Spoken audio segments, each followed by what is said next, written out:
करेंगे। पहली बात है स्फेरिकल मिरर होता क्या है, ठीक है, एंड हम किस तरह से लाइट को देख सकते हैं, उस पर फॉल करवा सकते हैं, और हमें इसमें कुछ टर्मिनोलॉजीज को पढ़ना पड़ेगा कि हमें एक मिरर को पढ़ते हुए क्या क्या चीज़ों का पता होना चाहिए, ठीक है, एंड उन्हीं के पता होने से हम फर्दर ये बता सकते हैं कि इमेज किस तरह से बनेगा जो लाइट हम मिरर पे फॉल करवाएंगे, ठीक है। जब हम ऑब्जेक्ट रखेंगे उस पर लाइट पड़ेगी, उस लाइट के पड़ने से इमेज जो बन रहा है वो किस तरह का होगा, वो सारा हमें जब तक ये टर्मिनोलॉजी इसका नहीं पता होगा तब तक हम नहीं बता सकेंगे, ठीक है। तो अब हम स्टार्ट करते हैं अपना स्फेरिकल मिरर। सबसे पहले हम देखेंगे कि स्फेरिकल मिरर होता क्या है, ठीक है।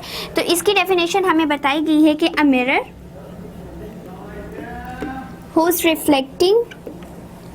whose polished and reflecting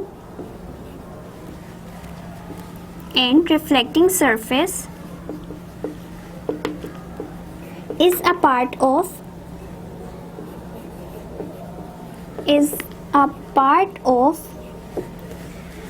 hollow glass or plastic is called spherical mirror, ठीक है। तो इसका क्या मतलब हुआ है, अब हमने सबसे पहले क्या चीज़ देखनी है कि जो भी पॉलिश सरफेस होगी, ठीक है, हमने उस चीज़ को कंसीडर करना है, एक ऐसी पॉलिश और रिफ्लेक्टिंग सरफेस, क्योंकि जो भी चीज़ पॉलिश होती है वो उतना ही अच्छा रिफ्लेक्ट कर सकती है। अब हम जो स्फेरिकल मिरर, एक ऐसे मिरर को कह रहे हैं कि जिसकी सरफेस बहुत पॉलिश्ड है, ठीक है, और वो बहुत ज़्यादा रिफ्लेक्टिंग भी है, और उसको कहाँ से लिया गया है, एक होलो ग्लास और प्लास्टिक से उसको सेपरेट आउट किया गया है। इसका क्या मतलब है कि हमने एक बिल्कुल सर्कल तो फिल हुआ होता है ना, ठीक है, हमने एक होलो स्फेयर लेना, ठीक है, इस तरह से कि अंदर इसका बिल्कुल खाली हो, लाइक अ फुटबॉल, ठीक है, फुटबॉल अंदर से खाली होता है, बस हमें आउटसाइडर लेयर नजर आ रही होती है। इसी तरह का हमने एक स्फेयर लेना है, ठीक है, और वो किसका होना चाहिए, दैट इज ऑफ ग्लास, ठीक है, या प्लास्टिक का बना हुआ एक होलो स्फेयर, ठीक है। अब जब हम इसमें से कुछ पोर्शन कट कर लेंगे, लेट सपोज हमने इतना पोर्शन कट कर लिया, ठीक है, तो ये पोर्शन हमारा अब क्या कहलाता है, इतना portion, that is called the spherical mirror, ठीक है। तो स्फेरिकल मिरर क्या होना चाहिए, पहली बात है कि वो बहुत पॉलिश्ड होना चाहिए, बहुत रिफ्लेक्टिंग सरफेस होना चाहिए, एंड वो कहाँ से बना है, यानी हमने उसको कहाँ से अलग किया है, एक होलो स्फेयर ऑफ ग्लास या प्लास्टिक से हमने उसको सेपरेट आउट कर लिया, ठीक है। तो इतना सा पोर्शन हमें क्या देगा, स्फेरिकल मिरर। अब ये जो स्फेरिकल मिरर है, हम इसको जब कोटिंग करते हैं तब ये मिरर हमारे पास दो तरह का बन जाता है, ठीक है। तो हमारे पास स्फेरिकल मिरर की कितनी टाइप्स हैं, 2 टाइप्स हैं। One is concave mirror, second is convex,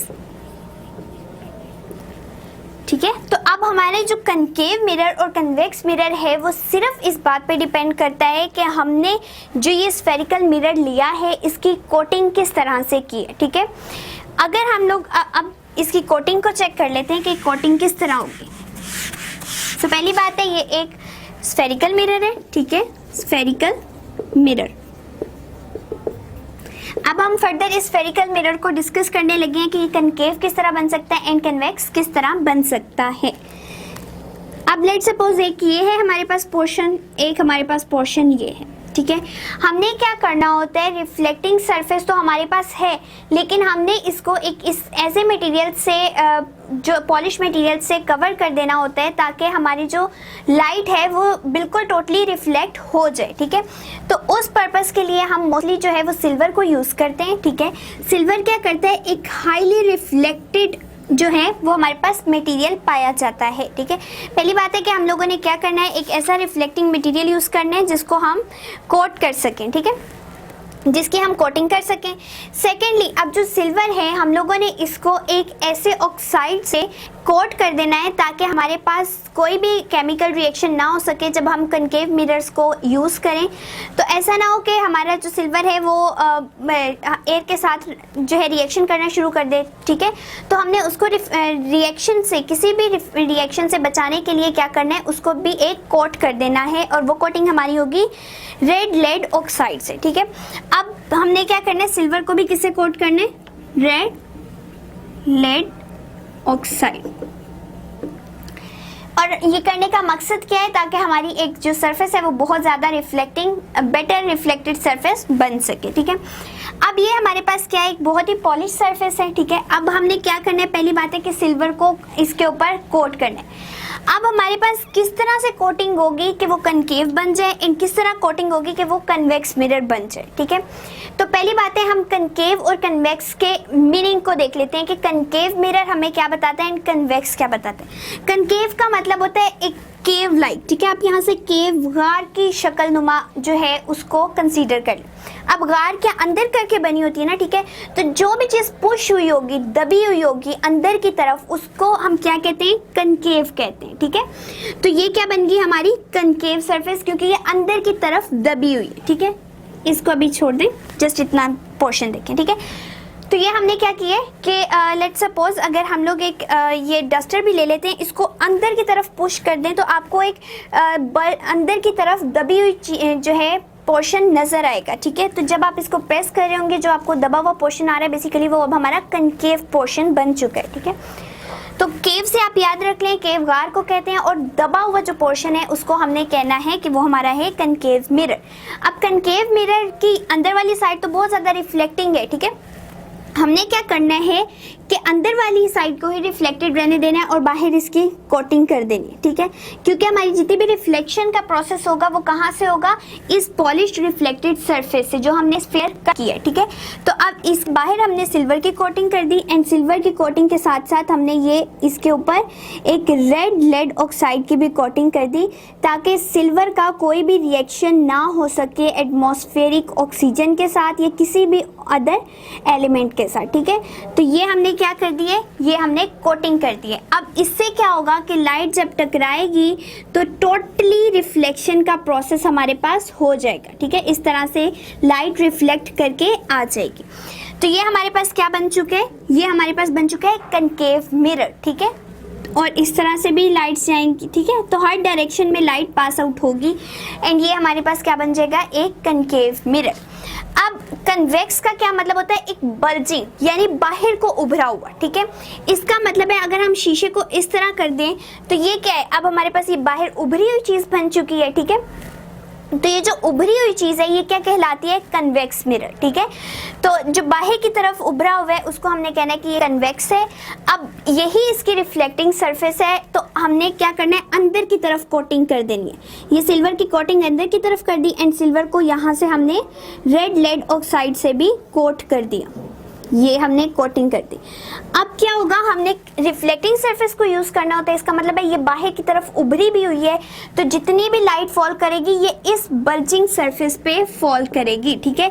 and वो किस तरह रिफ्लेक्ट होगी, इस तरह से रिफ्लेक्ट हो जाएगी, ठीक है। तो ये हमारे पास बेसिकली पहले तो दो चीज़ें बन की। हमने पहले पढ़ा कि स्फेरिकल मिरर क्या होता है। Spherical mirror is the portion of a hollow glass और अ प्लास्टिक, ठीक है। एक होलो ग्लास और प्लास्टिक का थोड़ा सा पोर्शन कट किया जो कि बहुत ही रिफ्लेक्टिंग और पॉलिश था, ठीक है। फर्दर हमने पढ़ा कि इसकी टू टाइप्स हैं, कनकेव मिरर बन सकता है, कन्वेक्स मिरर बन सकता है। उसी पोर्शन को अगर हम कनकेव कह रहे हैं यानी दबा हुआ है, तो इसका मतलब है अंदर की सरफेस उसकी रिफ्लेक्टिंग होगी। तो जो रिफ्लेक्टिंग है उसके बाहर जाके हमने क्या करना है, सिल्वर की कोटिंग कर देनी है, साथ ही हमने रेड लेड ऑक्साइड की कोटिंग कर देनी है ताकि कोई भी रिएक्शन ना कर सके। फिर कन्वेक्स में क्या होता है, कन्वेक्स मीन्स बल्जिंग यानी बाहर की तरफ उभरा हुआ। तो अब यानी हमने इसकी बाहर वाली को यूज़ करना है, तो लाइट जो फॉल करेगी वो भी इस तरह से रिफ्लेक्ट कर जाएगी। एंड अब हमने जो बाहर की सरफेस को यूज़ करना था तो हमने कोटिंग अंदर की तरफ कर दी। तो ये थे पहले हमारे बेसिक दो स्ट्रक्चर्स के, कनकेव किस तरह से बनता है एंड कन्वेक्स किस तरह से बनता है। अब हम स्टडी करते हैं डिफरेंट टर्मिनोलॉजीज के, हमें इसमें क्या क्या पता होना चाहिए। डिफरेंट हमारे पास टर्म्स आ जाती हैं। सबसे पहली जो हमारे पास टर्म है वो है बेसिकली कनकेव मिरर, ठीक है, कनकेव मिरर। सो कनकेव मिरर में क्या होता है, इनर साइड रिफ्लेक्टिंग होती है, इनर साइड रिफ्लेक्टिंग होगी, ठीक है। और कनकेव मिरर से हमारे पास किस तरह का इमेज बनता है वो भी हम यहाँ पे ही डिस्कस कर लेते हैं, या इसको हम दोबारा भी डिस्कस करेंगे डिटेल में।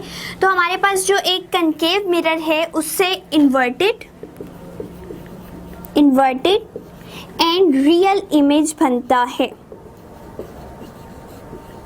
ठीक है, एक इन्वर्टेड इमेज बनता है एंड जो इन्वर्टेड होता है वो रियल इमेज ही कहलाता है। ठीक है, सेकंड आ जाता है आज महंगाई दौर में हर बस सोचता है कि 100 रुपए की क्या औकात होगी, मगर आज हम आपको बताने वाले हैं कि 100 रुपए की पावर क्या है। हमारे पास कन्वेक्स मिरर। कन्वेक्स की कौन सी साइड होती है? Reflecting outer side. ठीक है, इसकी आउटर साइड होगी रिफ्लेक्टिंग और हमारे पास जो इमेज बनेगा वो क्या होगा? Virtual and erect. अब हम इस बात को समझ लेते हैं कि रियल एंड इन्वर्टेड इमेज क्या होता है and virtual and erect image क्या होता है।